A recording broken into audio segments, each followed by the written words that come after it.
todos já conhecem, todos já sabem, chamado eficaz. Né? E o texto base é qual? Romanos 8, 28 a 30. Ok? Eu creio que é um texto desconhecido. Será? É um texto quase memorizado já aí pela igreja. Então vamos abrir Romanos 8, 28. Todos abriram? Eu vou pedir para o pastor Vasconcelos faça a leitura de Romanos 8, 28.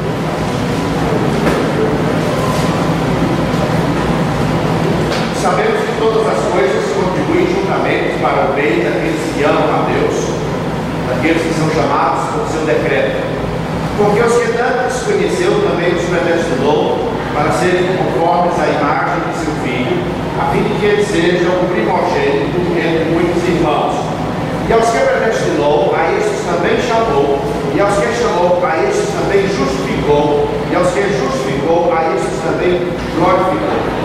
Amém? Amém.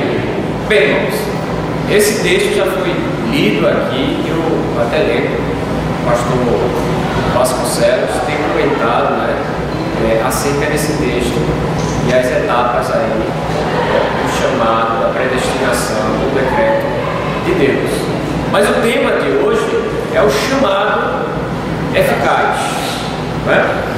Então, o que seria chamado eficaz? O que seria esse chamado? Eu queria começar lembrando do nosso prévio catecismo, porque tem uma perguntinha, que é a pergunta número 31, que diz: o que é vocação eficaz? Está aparecendo aí, viu? Pronto. E tem a resposta, o nosso prévio catecismo tem a resposta. Então eu queria começar primeiro, chamado e vocação. São palavras que nesse contexto se tornam sinônimos. Está lá, está ali. Então consegue ver? Vocês que estão aí atrás conseguem ver? Não? O que é vocação? Essa cor não ajuda. O que é vocação eficaz? Tá certo? Ok? Então a palavra vocação, ela está aí incluída como sinônimo. André, pode deixar acesa, André? Pode, fica melhor.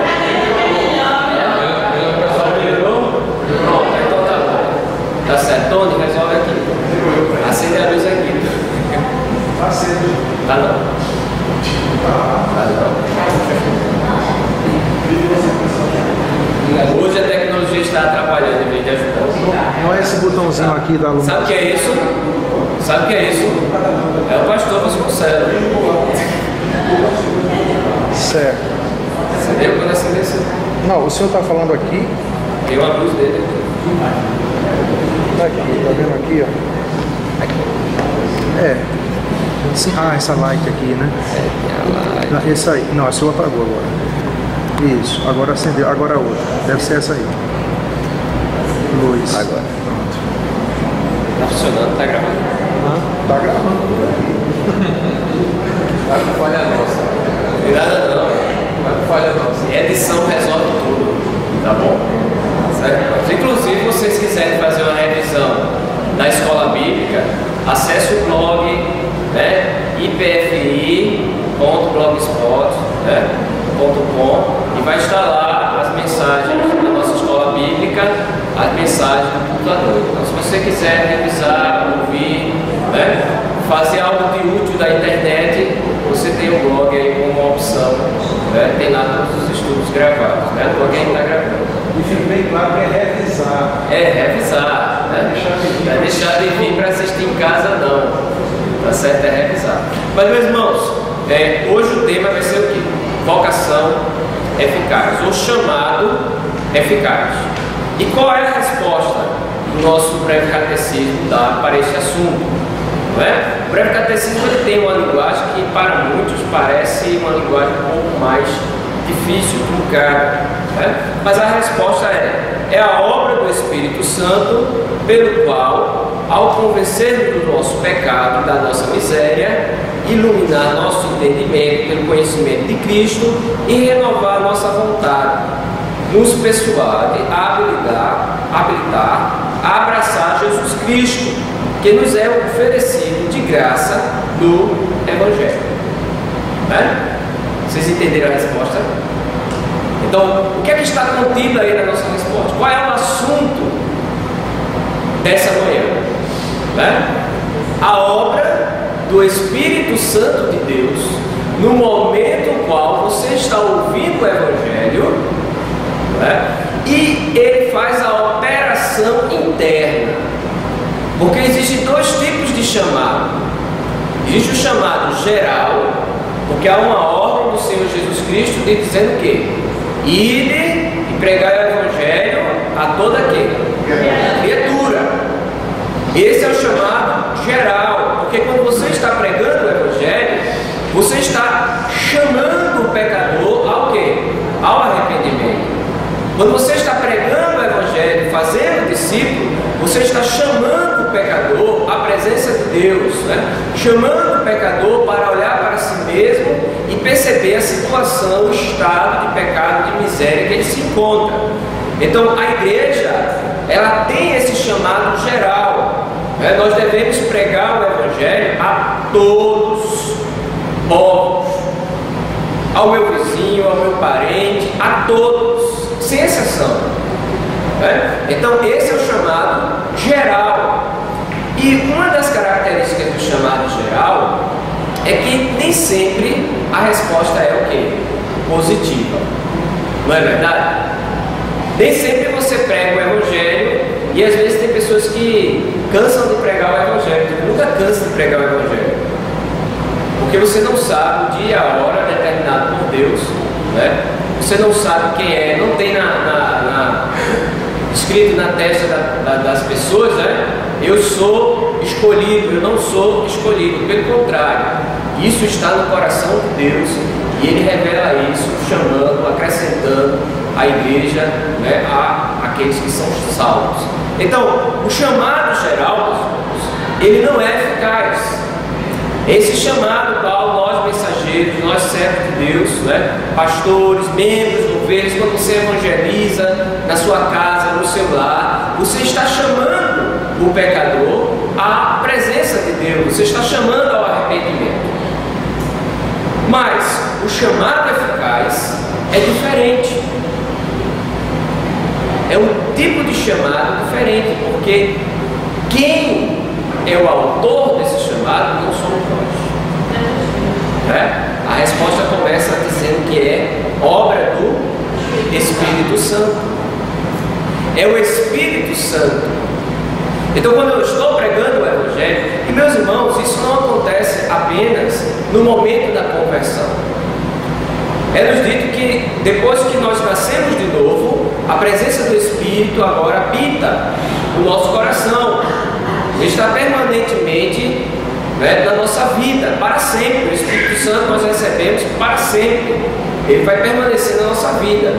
E mesmo depois da conversão, depois de termos abraçado a Jesus Cristo como Salvador, o Espírito Santo continua a sua obra. De que forma?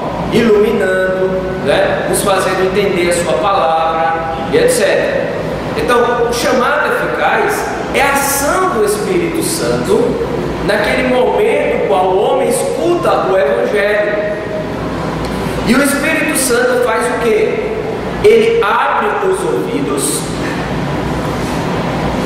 abre a mente para prestar atenção e entender, e opera na emoção para sentir, né? Então ele faz uma obra geral na alma do homem, o capacitando, dando a fé salvífica, né, para abraçar o Evangelho e responder positivamente ao Evangelho, a dizer: aceito, né? Eu quero Jesus Cristo como meu Senhor e Salvador.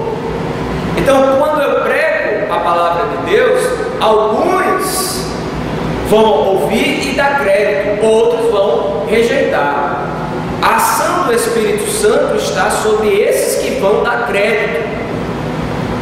E a minha ação, o meu chamado, que é o chamado geral, vai estar sobre todos, inclusive aqueles que rejeitaram. Vocês estão compreendendo? A eficácia do chamado está na obra do Espírito Santo. Por isso que é chamado eficaz. O que é um chamado eficaz? O que significa a palavra eficaz? Suficiente, completa, o que mais? Mas tem outra característica aí. Que funciona, que não falha, é inevitável, né? É aquele que diz assim, acerca do remédio: tomou esse remédio, é tiro e queda. Não é assim? Esse remédio aqui funciona, não é? Ó, se você tomar esse comprimido aqui, você vai ficar bom. E você fica bom porque ele é eficaz, né? Em relação ao chamado, diz que quando o Espírito Santo de Deus chama o homem, ele vem. Isso faz parte, mas isso está em harmonia com aquele atributo de Deus, soberania. Deus é soberano em todas as coisas. Se Deus disser hoje para você: venha à minha presença, você aí mesmo onde está irá à presença dele. Seu corpo fica e sua alma vai. Não é? Quem escolhe o dia da morte? Quem já escolheu aí o dia de morrer? Levanta a mão. Nem o suicida, nem aquele que quer tirar a sua própria vida, escolhe o dia da morte. Porque se você for pegar a história aí de pessoas que tentaram se matar 1, 2, 3 vezes e não conseguiram. Tentou suicidar-se 3 vezes. 3 vezes. Até a forma. Pois é.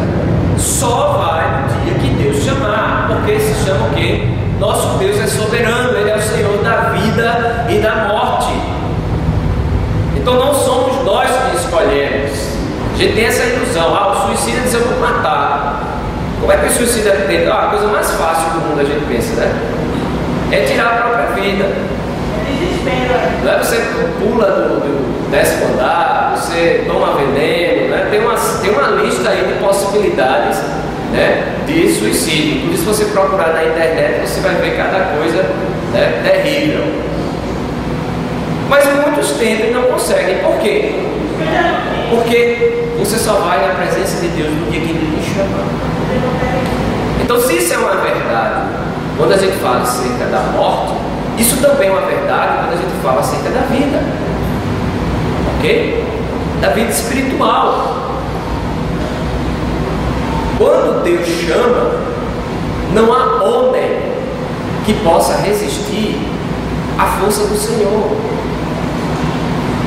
Não há ninguém que possa resistir o chamado do Espírito Santo do Senhor. Por isso que quando estamos falando do Evangelho, nós devemos estar pregando a Jesus Cristo e ao mesmo tempo pedindo misericórdia de Deus sobre aquela alma, porque a obra é feita pela mão do Senhor. A obra não depende do pregador, a obra depende do Espírito Santo do Senhor. Vocês estão entendendo? Deus, no seu plano, Ele diz: ide pregar o Evangelho. Isso não foi dado nem aos anjos, né? Pastor, acho que você na sua mensagem anterior, ele falou aí acerca que os anjos desejavam, os anjos almejavam essa missão, mas não foi dada aos anjos. Foi dada a quem? A igreja, aos homens, né? É um pecador pregando o Evangelho a outro pecador. Um pecador redimido pregando o Evangelho a outro pecador que precisa de remissão, que precisa de arrependimento. Mas esse chamado só será eficaz, eficiente, né? Infalível quando a ação do Espírito de Deus. Não foi à toa que Jesus Cristo disse: sem mim nada podeis fazer. Igreja, ponha na mente, ponha na cabeça: nós estamos participando da obra de Deus pela sua graça. Deus não precisa de nós para nada. Deus é o único ser autossuficiente, tá certo? Inclusive na obra da evangelização, ok? Quem não lembra da história do profeta Jonas? O que foi que Jonas fez? Aquilo é uma prova, né, aberta do chamado eficaz, da vocação eficaz. Deus disse para Jonas ir para a cidade de quem? Nínive. Jonas odiava aquele povo porque era inimigo de Israel, ele tinha maltratado o povo de Israel, não é? Então Jonas disse: eu não vou para Nínive, porque Deus vai converter, Deus vai salvar aquele povo. E Jonas faz o quê? Em vez de ir em direção à cidade de Nínive, ele vai em direção ao quê? Oposta, não é? Na verdade, profeta do coração duro. Ele diz: esse foi o missionário que Deus escolheu para pregar, né, o evangelho àquela cidade. Olha o missionário que estava cheio de ódio contra aqueles, né, o qual ele deveria pregar o arrependimento. E ele não queria pregar o arrependimento para aquela cidade para que eles não desfrutassem da salvação, porque Jonas queria que os ninivitas fossem realmente para o inferno. Tem alguém na sua lista que você gostaria de mandar para o inferno? Jonas queria mandar a cidade inteira de Nínive, aquele povo ali. E o que foi que aconteceu? Vocês conhecem a história, né? Quem não conhece a história de Jonas aqui? Não, ainda bem, todos conhecem. O que foi que aconteceu? O grande peixe veio lá e engoliu. Tem gente que não acredita. Ah, que história, né? Está lá escrito, meus irmãos. Isso foi verdade. E o próprio Jesus testemunhou. Exatamente, o próprio Jesus testificou isso. Certo? Jonas passou quantos dias dentro do grande peixe? 3 dias e 3 noites. Diga que coração duro, né? 3 dias e 3 noites. Porque se eu visse o grande peixe, eu já dizia: Senhor, não, eu vou, já vou. Não é assim, não precisa nem me engolir. Não, Senhor, já estou indo. Não é? Jonas tinha um coração tão duro. Olha, eu estou falando do missionário, do convertido, daquele qual o Espírito Santo havia escolhido para ir pregar naquela cidade. Tão duro que ele ainda passou 3 dias dentro e 3 noites dentro do peixe até orar ao Senhor: Senhor, eu vou. E quando ele chegou lá na cidade, como foi a mensagem? Daqui a 40 dias ele será destruído. Eu acho que é bom. Botando no nosso linguajar hoje, né? Ó, vocês vão tudo pro inferno. Tá bom? Mensagem. Deus mandou uma mensagem aqui para vocês. Vocês não se arrependerem, vão tudo pro inferno, né? Eu acho que bom foi a acréscimo do pastor Vasconcelos. Tá certo? Porque Jonas, na realidade, estava com esse sentimento. Olha, vocês vão tudo pro inferno. Essa foi a mensagem. E o que foi que aconteceu com aquela cidade? Meus irmãos, a cidade se converteu. A começar do governante, do rei, do mais alto até o menor. Interessante é que o rei não tinha tanta certeza. Ele disse: quem sabe Deus não se arrependerá. Exatamente. Porque ele não ouviu o evangelho. Ele ouviu o quê? A mensagem pela metade, né? Ele ouviu a mensagem pela metade, mas o Espírito Santo, que é gracioso, que é misericordioso, e Deus, na sua graça e misericórdia, tinha escolhido aquela cidade, aquele povo, e registrou isso para mostrar para nós hoje que não depende do evangelista, né? Não depende da estrutura que nós temos, não depende das nossas riquezas, mas depende do querer, da vontade, da ação do Espírito Santo. Então, deixa eu dar uma ilustração. Eu estou participando da escola dominical. Pode participar. Essa chamada é tão interessante que a igreja prepara um sermão tão bem preparado para a igreja lá conversa. Numa igreja, o pastor voltou, no qual ele nós operamos, tinha feito vaga dele. Disse: irmãos, vamos lendo aqui umas besteirinhas, e quando o pastor não chega. E não é que aquelas besteirinhas houve uma conversão, o pastor não veio, ele leu, deixo uma Bíblia e eu converso. Meus irmãos, às vezes a gente desconhece o poder da palavra. A Bíblia, quando você abre a Bíblia, em qualquer parte, de Gênesis a Apocalipse, é palavra de Deus. E ela tem poder, pelo simples fato de ser palavra de Deus. Às vezes você está dizendo, não sei evangelizar, porque o maligno tem convencido a igreja moderna disso. Porque os crentes antigamente sabiam falar do evangelho, dar testemunho da sua fé. Ah, eu não sei evangelizar, eu não sei evangelizar. Você não sabe evangelizar, não? Abra sua Bíblia e leia para o ímpio. Porque ela tem um poder, porque é obra do Espírito Santo. Às vezes você está dizendo que não sabe evangelizar porque você coloca tantos padrões. Não, eu tenho que fazer um esboço, eu tenho que fazer assim, eu tenho que fazer. Fale do testemunho, fale quem é Jesus Cristo, o que ele veio fazer aqui, e mostre na palavra. Pegue o texto e leia, porque quem tem poder é a palavra de Deus. A palavra de Deus diz que a fé vem pelo quê? Pelo ouvir a voz do pregador? Pela palavra de Deus. Então, quando eu estou lendo a palavra de Deus, mesmo que eu não explique a palavra, mas o simples fato de ler a palavra de Deus, eu já estou, falando daquilo que pode gerar fé salvífica. Então, o chamado eficaz, a vocação eficaz, essa ação do Espírito Santo em pegar o Evangelho e aplicá-lo de forma poderosa no coração do ímpio, daquele que precisa se arrepender. E é uma ação tão poderosa que o homem ímpio não consegue se livrar desse chamado. Ele só sossega quando ele diz: Senhor, eu te quero como Salvador. Porque o Espírito Santo aplica a palavra. Ele vai no mais fundo, no mais profundo do nosso ser. Isso é uma ação misteriosa. Lembra quando o Senhor falando ali acerca, da nova vida, do novo nascimento, diz que o Espírito não é como o vento, você não sabe de onde vem, não sabe de onde vai. Você só vê o efeito dele. O Espírito Santo passou aqui. Qual é o efeito? As pessoas crendo em Jesus Cristo. Ok? Mas vamos lá, vamos para a segunda. Então, o chamado eficaz faz parte do plano de Deus. Ok? O texto que acabamos de ler. Só que aí eu botei duas palavrinhas grifadas. E sabemos que todas as coisas contribuem juntamente para o bem daqueles que amam a Deus, daqueles que são chamados. Chamados aí, esse chamado é a vocação eficaz.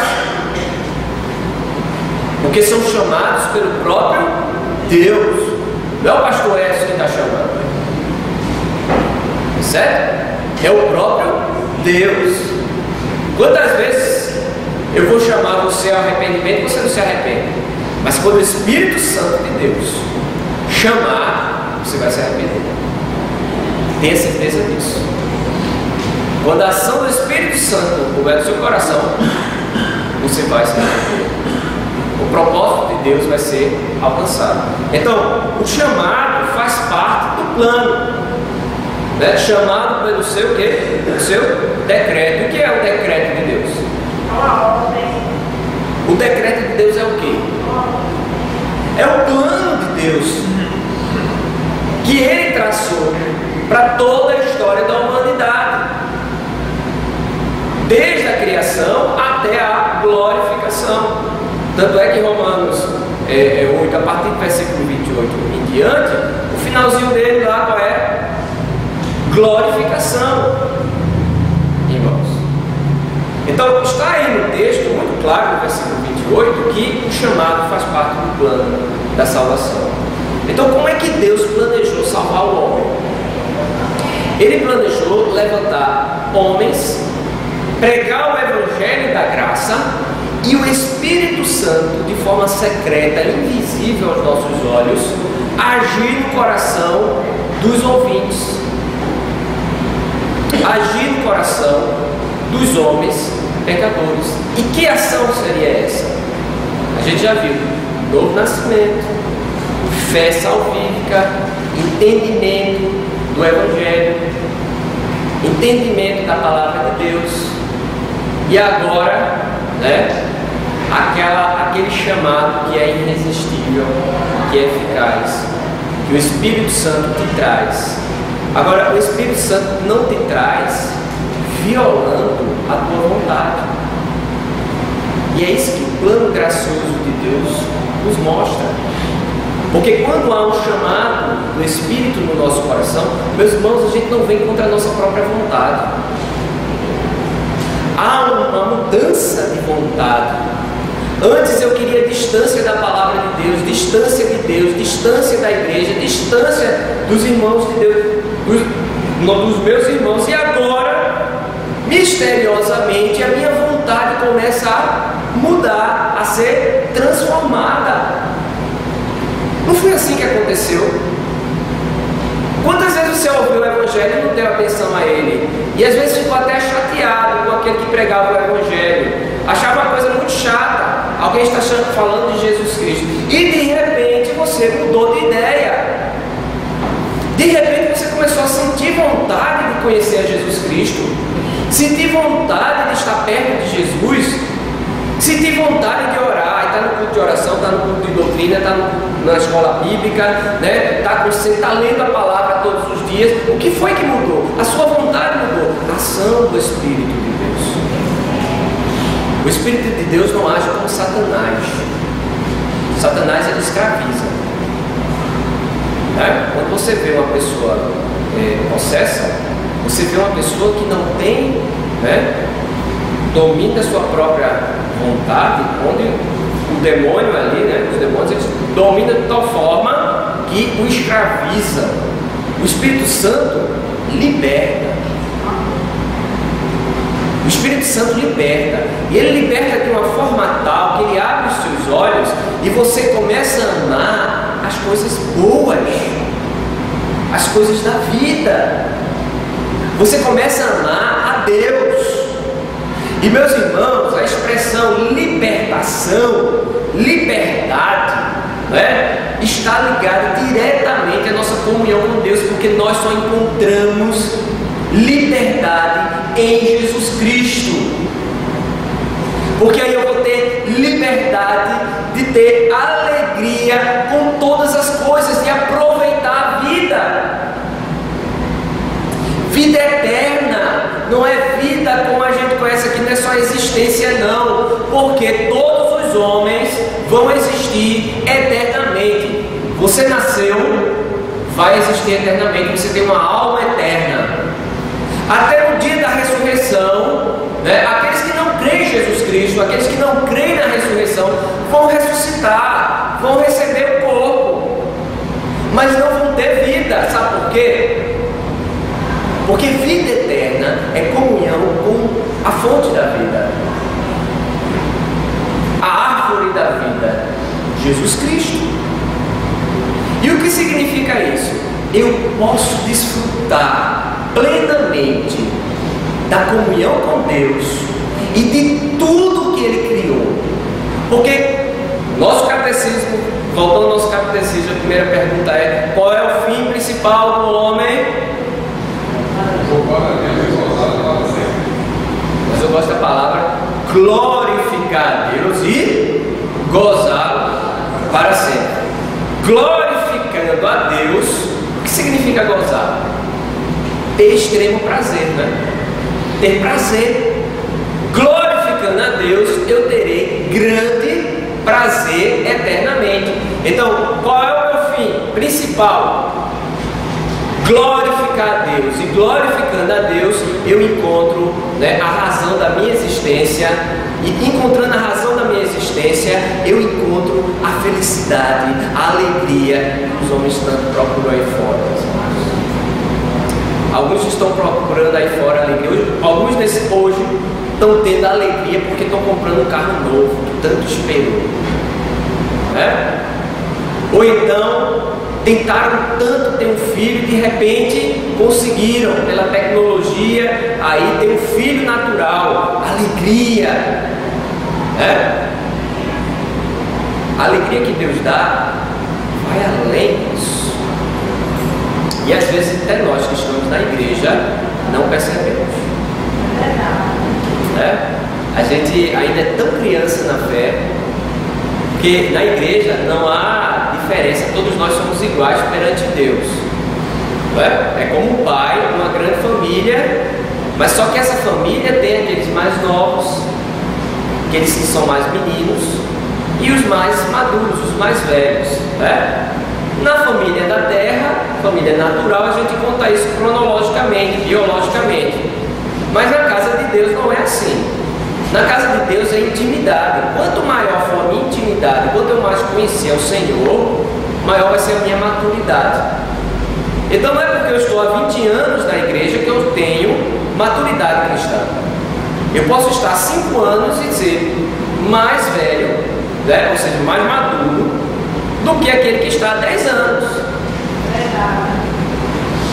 Porque o que vai determinar a minha maturidade cristã é a minha intimidade com Deus, a minha comunhão com Deus, o conhecimento que eu tenho de Deus, né? a expressão como Cristo está dominando a minha vida, né? O grau de evidência de Cristo na minha vida, certo? Quando as pessoas olham para mim, elas têm que ver Cristo. Então você quer ver um cristão maduro? Quando você olhar para ele, você vê a ação de Cristo. Você quer ver um cristão que não é um menino na fé? Quando você olha para ele, você vê Jesus Cristo em todas as suas ações. Você vê Jesus Cristo pregando, você vê Jesus Cristo perdoando o seu irmão, você vê Jesus Cristo resolvendo os problemas mais terríveis do dia a dia no irmão. Se Jesus estivesse no seu lugar, como ele agiria? A gente faz isso para alguns jovens, né? Como é que ele agiria com aquele seu chefe que lhe dá tanto trabalho? Como é que ele agiria nesse momento que você está passando na vida tão difícil? Talvez sua família esteja em crise, né? Seu casamento esteja em crise, seu filho esteja em crise. Como é que Jesus agiria nessa situação? Você está fazendo escolhas importantes na sua vida. Como é que Jesus agiria? Será que Jesus faria essa escolha que você está fazendo? Ele aprova essa escolha? Então o crente maduro, ele tem esse entendimento. Cristo está aprovando. Pastor, esse aí é o princípio que dedicar o Senhor de dia e de noite. Exatamente. Salmo 1, né? Você está meditando de dia e de noite. Em todo passo que eu dou olhando para Deus, eu dou olhando para o Senhor, eu dou olhando, é como aquele filho, né? Eu percebo, Pedro tem certas coisas que ele quer fazer, e ele, antes de fazer, ele olha para mim, ele não diz nada, mas eu já sei o que ele quer fazer, e eu já dou a resposta, né?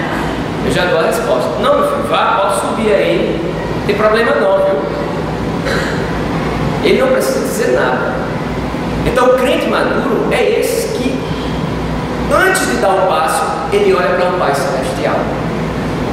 E o Pai Celestial já dá a resposta, porque ele já sabe. Vai em frente, meu filho. Ou então, não é isso que eu quero para você. E o crente maduro obedece. Vai? Obedecer é melhor do que sacrifício. Não é verdade? Deus não diz isso. Deus ama a obediência à sua vontade. Então, no chamado eficaz, o Espírito Santo nos capacita a obedecer a Deus. E no início da fé, o que é que Deus chama? Arrependei-vos.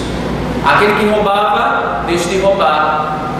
Aquele que adulterava, deixe de adulterar. Aquele que estava distante, que odiava a palavra de Deus, que odiava a igreja, que odiava a comunhão com os irmãos, passa o quê? Amar as coisas de Deus, amar a igreja, amar os irmãos, amar, estar no meio dos irmãos, glorificar a Deus, cultuar a Deus. Chamado eficaz tem esse poder. porque a obra do Espírito Santo está no decreto de Deus, está no plano de salvação. É uma escolha de Deus fazer com que as coisas aconteçam assim. Ele nos chama para pregar, e graças a Deus por isso, meus irmãos. Eu louvo a Deus quando eu lembro disso. E todas as vezes que eu subo aqui para pregar a palavra de Deus, eu só subo porque, Senhor, tu estás comigo, né? Porque se tu não fores comigo, eu não vou. Eu estava dizendo para os seminaristas, isso nunca vai passar. E a gente pede às vezes para o seminarista pregar, ele é novo, aí a primeira vez que ele vai pregar, ele fica nervoso e diz, olha, vai passar 10, 15, 20 anos, mas na hora que você abre a Bíblia, você sente a responsabilidade. A não ser que você seja irresponsável e soberbo.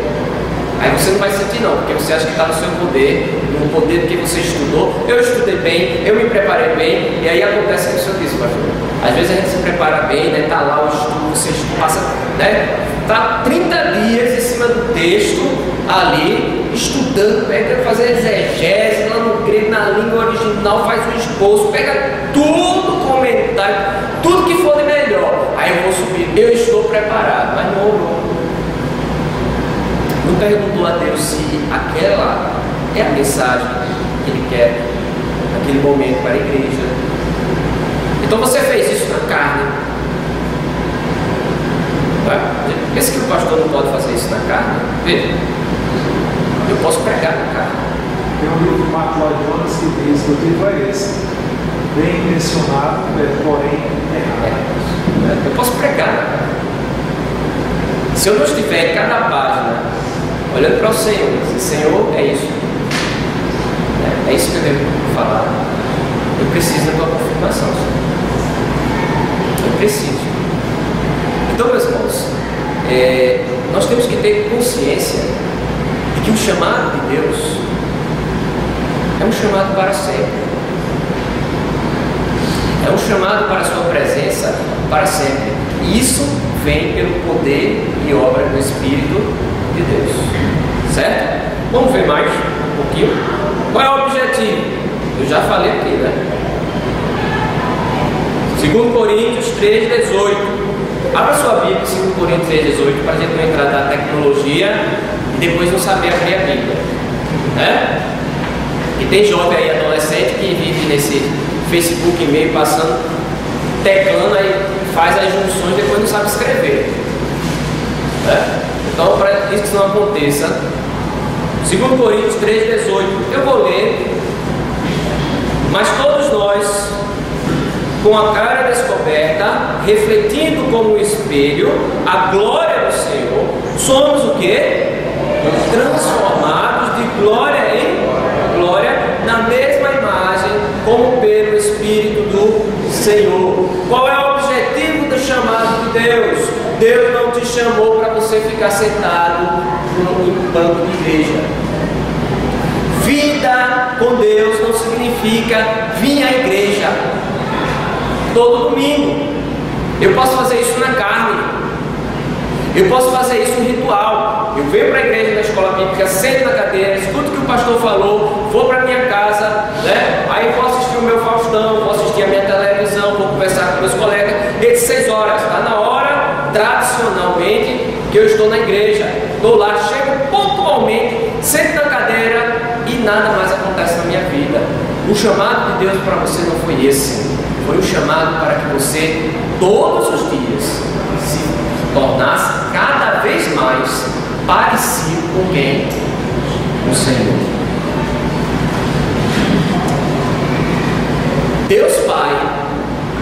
Deus Pai quer que cada um de nós sejamos, irmãos, a imagem do seu Filho Jesus Cristo. Sejamos parecidos. Você que é pai, você que é mãe, quando você olha para os seus filhos, não é bom você olhar para eles, rapaz, eu estou me vendo nele. Né? Eu vou falar, Pedrinho é uma mistura. Tem gente que diz, Pedrinho parece com o pai, parece com a mãe. Eu sei que ele parece mais com a mãe.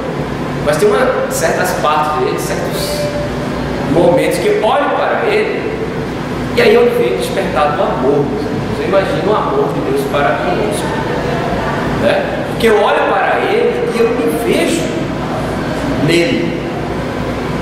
Isso desperta um sentimento tão bom. E é só uma característica física, né? Eu estou falando.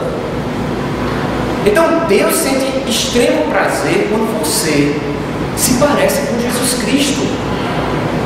Quando você está tomando uma atitude, uma ação semelhante à de Cristo. Quando você está se doando, né? Até por aquele que não gosta de você, como Cristo fez. Quando você está sofrendo perseguição, porque, né, está andando nas pisaduras, nos passos de Jesus, no caminho estreito. Deus se alegra com isso. E o Espírito Santo que habita em nós se alegra com isso. E aí eu lembro dos apóstolos, né, que depois de serem presos, apanharem, e depois que saíram, foram libertos, estavam todos tristes, em depressão, não, estavam cantando e louvando a Deus. Mas por quê? Porque fomos achados dignos de sofrer pelo nome de Jesus Cristo. Ou seja, eles estavam sofrendo como Cristo sofreu, eles estavam sendo rejeitados como Cristo foi rejeitado. Semelhança com Cristo. Então eu sou chamado para a igreja, não é para fazer parte de um clube social, não. É para que a minha vida seja transformada pelo Espírito Santo do Senhor, para que eu seja semelhante a Jesus Cristo. E eu tenho que agir como Cristo, meus irmãos. E nós temos pecado gravemente contra Deus, porque nós não estamos vivendo como Cristo, infelizmente. Porque falta poder nos evangélicos brasileiros, no Brasil. Porque o mundo evangélico, o povo evangélico, tem crescido. Se você voltar no tempo, 20 anos atrás, não havia a quantidade de evangélico que existe hoje no nosso país. Em cada esquina existe uma igreja evangélica. Mas por que a gente não está vendo o nosso país ser transformado, impactado? Porque em cada esquina você não vê Jesus Cristo. Você vê uma igreja evangélica, você vê uma denominação, mas geralmente Jesus está, como lá no Apocalipse: eis que estou à porta e bato, se alguém abrir, entrarei, cearei com ele e comigo. Então a razão do nosso chamado, a razão de você, da obra do Espírito Santo na sua vida, é que você se torne cristão. E se tornar cristão significa ser forjado de glória em glória, como diz aqui o texto, ser transformado na imagem de nosso Senhor Jesus. Então o que é que eu devo estar preocupando como crente?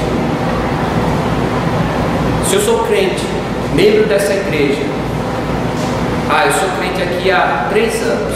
Nesses 3 anos que eu estou ouvindo, a palavra está sendo anunciada, quanto eu tenho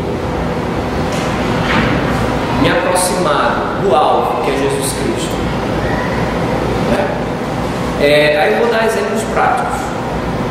Mas pastor, o que é ser semelhante a Jesus Cristo? Por exemplo, quando alguém lhe faz um mal, você deve fazer o quê?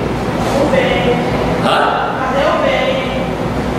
Quer dizer que se alguém te dá um murro, tu vai dar o quê? Fazer carícia nele? Não, dá uma palavra de Deus, depende do caso. Meu irmão, seja sincero. Depende do caso. Depende do caso. Quando alguém lhe der um murro, você pensa logo em quê? Revidar. Revidar significa o quê? Meter-lhe a mão também, né? Não é assim? Não é assim? De vez em quando tem dentro das igrejas, né? Porque um diz uma palavra, o outro diz outra palavra, e às vezes estão tratando de doutrina. Eu já vi teólogos, né? Teólogos, o cara é vermelho, o sangue sobe para a cabeça, não diz que o sangue sobe, né? Fica vermelho, que é isso? É uma contradição, porque Jesus Cristo, não age desse jeito. E como eu sou presbiteriana, principalmente, sabe por quê? Porque eu tenho plena consciência de que a doutrina só vai ser compreendida e aceita se houvesse o chamado do Espírito Santo de Deus. Não é minhas palavras que convencem ninguém, não.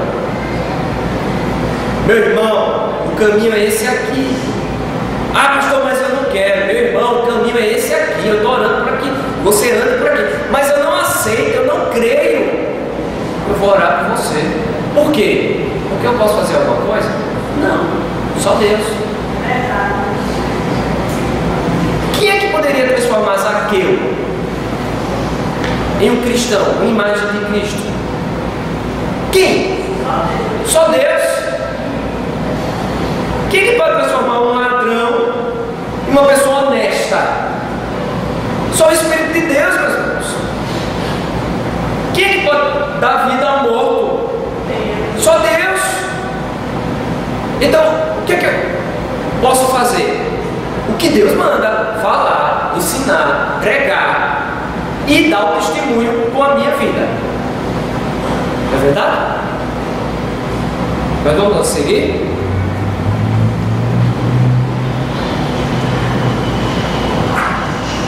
Outro texto, para você pensar no objetivo. Amados, agora somos filhos de Deus, e ainda não é manifesto o que havemos de ser, mas sabemos que quando Ele se manifestar, seremos o quê? Semelhantes a Ele, porque assim como é, o veremos. 1 João capítulo 3, versículo 2. Preste atenção que o objetivo do chamado é sermos transformados à semelhança de Cristo. E isto é nos dito que quando Cristo raiar nos céus, o que vai acontecer com os seus eleitos, com aqueles que foram chamados, serão transformados. O que faltarem de mim para chegar ao patamar de Cristo, automaticamente será transformado. Mas hoje eu sou chamado a ser semelhante a Cristo, processo de santificação. Por que eu sou chamado? Porque o chamado do Espírito Santo é uma capacitação para que você seja transformado em Cristo. Você hoje tem capacidade de andar como Cristo andou. Satanás às vezes tem nos convencido de que ninguém é perfeito, né? Já ouviu essa palavra? Como é que a gente justifica os nossos erros? Também ninguém é perfeito. Todo mundo erra. Sabemos que ninguém é perfeito. Sabemos que não vamos encontrar aqui o 100%. Mas Deus nos deu capacidade de chegarmos muito próximo do 100%. Sabe por quê? Porque o Espírito de Deus habita no nosso coração. Nós só não chegamos aos 100% porque esse corpo ainda não foi glorificado. Mas você pode fazer muito mais do que está fazendo hoje. Muito mais. Deus está abençoando essa igreja. Meus irmãos, eu sou testemunha. Deus está abençoando essa igreja graciosamente. Mas não parem de trabalhar para Cristo. Não parem de buscar ser semelhante a Cristo. Não estacione, não se conforme, porque vocês não estão nem na metade do caminho. Nós não estamos nem na metade do caminho. Tem muita coisa que a gente precisa alcançar, e fomos chamados para isso. Presta atenção, igreja, porque crescimento não significa só número. Significa isso: ser semelhante a Jesus Cristo. Cada membro está crescendo, se aproximando daquela imagem de Jesus, da forma como Jesus trata as coisas. Vamos prosseguir? Então isso aqui eu já falei. Qual é o objetivo do chamado? Ser transformado na imagem de Cristo, dia após dia, ser igual a Cristo. É o que? Nosso alvo. Glorificação. Você quer ser glorificado? Você é igual a Cristo. Ok? Então vamos ver aqui mais. Então, olha, preste atenção. O texto que acabamos de ler lá em Romanos tem uma linha. Eleitos, predestinados, chamados, o assunto de hoje, né? Justificados, e qual é o final? O que é ser glorificado? É ser totalmente transformado da alma ao corpo, à semelhança de Cristo Jesus. O texto que nós lemos em 1 João 3,2. Glorificado, esse é o nosso alvo, esse é o nosso objetivo. É por isso que eu estou aqui, é por isso que você está aqui. E quais são as características desse chamado? É um chamado soberano, Romanos 9:18. Logo, pois, compadece de quem quer e endurece a quem quer. A gente já viu isso. É obra de quem? Do Espírito. É uma característica do chamado eficaz. Por isso que é eficaz. Porque se fosse obra do homem, não seria eficaz. Outra característica é um chamado pessoal. É Deus agindo no seu coração. Pessoal, nem a mulher, nem o marido vai dizer: não, porque minha esposa não falou do Evangelho para mim, não, porque meu marido não andou como Cristo andou, ele não deu um bom testemunho, por isso eu pequei. É um chamado pessoal entre você e Deus. Você entendeu isso? Pastor Vasconcelos e eu somos os seus pastores, mas nós temos uma única missão. O caminho é esse aqui, e você deve andar por esse caminho,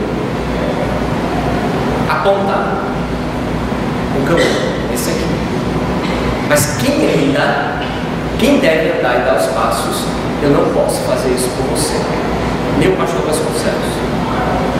Eu posso aconselhar, eu posso orar, eu posso jejuar por você, mas dar os passos que você precisa dar só você. Comunhão pessoal é você. Você não vai poder olhar para o seu pastor e dizer: não, porque o pastor não pregou naquela passagem. Preste atenção. É um chamado pessoal. O que mais? É um chamado irresistível, a gente já falou isso. Quem pode resistir à mão do Senhor? Quem pode resistir o chamado do Senhor? Se Deus te chamar para a sua presença, você hoje mesmo estará na glória. É assim? O que mais? Nós não adiantamos. É um chamado irrevogável. O que significa? Não há volta. Deus não vai te chamar e depois te abandonar. Não há volta. Uma vez salvo, salvo para sempre. Mas se eu cometer um pecado, exemplo Davi. Há pecado mais terrível do que o que Davi pecou. E Davi pecou quando estava já maduro, já estava com os seus cabelos ficando brancos, já estava numa certa idade. Não foi na sua mocidade, não. Ele pecou na sua mocidade, ele mesmo confessa. Mas quando ele trai e tenta ocultar o seu pecado, foi na sua velhice, já na sua maturidade. Deus abandonou Davi? Não. Deus fez o que com Davi? Chamado eficaz ao arrependimento.